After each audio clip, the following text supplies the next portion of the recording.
Kozhikode Koyilandy നന്ദിയിൽ train തട്ടി 57 മരിച്ചു. കൊടുവള്ളി എളേറ്റിൽ വട്ടോളി സ്വദേശി സുലേഖയാണ് മരിച്ചത്.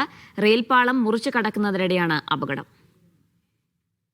ഷബീർ ഒമറുണ്ട്. ഷബീർ, എപ്പോഴായിരുന്നു സംഭവം? ജീന, ഇന്ന് ഉച്ചയ്ക്ക് 12 മണിയോട് കൂടിയാണ് ഈ ദാരുണമായ സംഭവം ഉണ്ടാകുന്നത്. കൊടുവള്ളി എളേറ്റിൽ വട്ടോളി സ്വദേശിയായിട്ടുള്ള ആശാരിത്തൊടികയിൽ സുലേഖയാണ് കൊയിലാണ്ടിയിൽ വെച്ച് ട്രെയിൻ തട്ടി മരിക്കുന്നത്. കൊയിലാണ്ട് നന്ദിയിൽ വെച്ചാണ് ഈ അപകടം ഉണ്ടാകുന്നത്. റെയിൽപാളം മുറിച്ചു കടക്കുന്നതിനിടെയായിരുന്നു ട്രെയിൻ ഇവരെ തട്ടിയത്. ഇവർ നന്ദി ദാറുസ്സലാം കോളേജിൽ ഒരു പ്രാർത്ഥനാ ചടങ്ങുമായി ബന്ധപ്പെട്ട് അതിൽ പങ്കെടുക്കുന്നതുമായി ബന്ധപ്പെട്ടാണ് ഇവിടേക്ക് എത്തിയത് എന്നാണ് ബന്ധുക്കൾ പറയുന്നത്. നടപടിക്രമങ്ങൾക്ക് ശേഷം മൃതദേഹം ബന്ധുക്കൾക്ക് വിട്ടു നൽകുകയും ചെയ്തു.